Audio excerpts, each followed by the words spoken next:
আসসালামু আলাইকুম। বহুদিন আগে আমি একটা পোস্ট করেছিলাম, কাদির ভাইয়ের ছেলে ক্যান্সার রোগে আক্রান্ত। সেই কাদির ভাইয়ের ছেলে, কাদির ভাই মারা গেছেন। উনি কাঠের ব্যবসা করতেন। এই যে দেখেন তার চেহারা, এই যে স্বাস্থ্যের অবস্থা দেখেন। পোস্ট করার পরবর্তীতে কেউ কিন্তু কোনো খোঁজ নেয়নি। যাই হোক, সমস্যা নাই।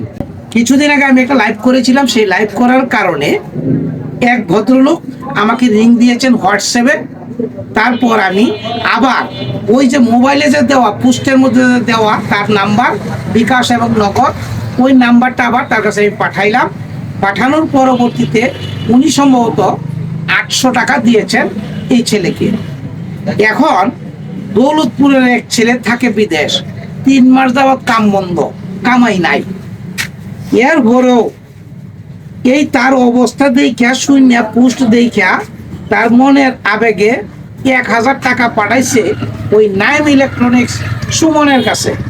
পরে সুমন খুঁজতেছে আমারে। পরে আমি কইছি যে না, আমার কাছে টিয়া দিও না, এই ছেলেরই একটা বিকাশ নাম্বার দেওয়া আছে, এই নাম্বার তুমি বিকাশ করে পাঠাই দাও।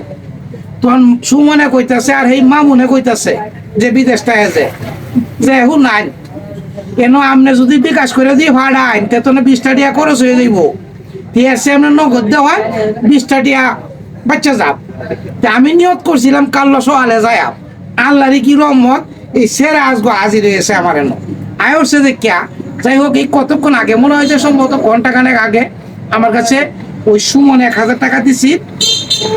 এটা হইলো ওই যে বিদেশ থাকে যে মামুন, ওই মামুনের যেমন আর কি 1000 টাকা বাজানি যে নাও, তুমি এটা তো ওষুধও খাইবা, পারলে এনতে কিছু তোমার হুলাহানি আছে খরচ করো। তোমার হুলাহানি তো কঠিন কষ্ট করতেছে, এটা আমি জানি, কষ্ট করতেছে। তুমি এতে হুলাহানির ভাষা দিয়ে খরচ করো, কোনো দুঃখ নাই। একদিনের ওষুধ কিনো আর বাইরে হুলাহানি আছে খরচ করো, এটা জানি। যেহেতু তার কামাই নাই, তার কোনো ইয়েও নাই, সামর্থ্য নাই, দেখার মতো কেউ নাই, স্বাভাবিক সন্তানদেরকে নিয়ে, স্ত্রী সন্তানদেরকে নিয়ে খুবই কষ্ট করতেছে, খুবই মানবতার জীবনযাপন করতেছে।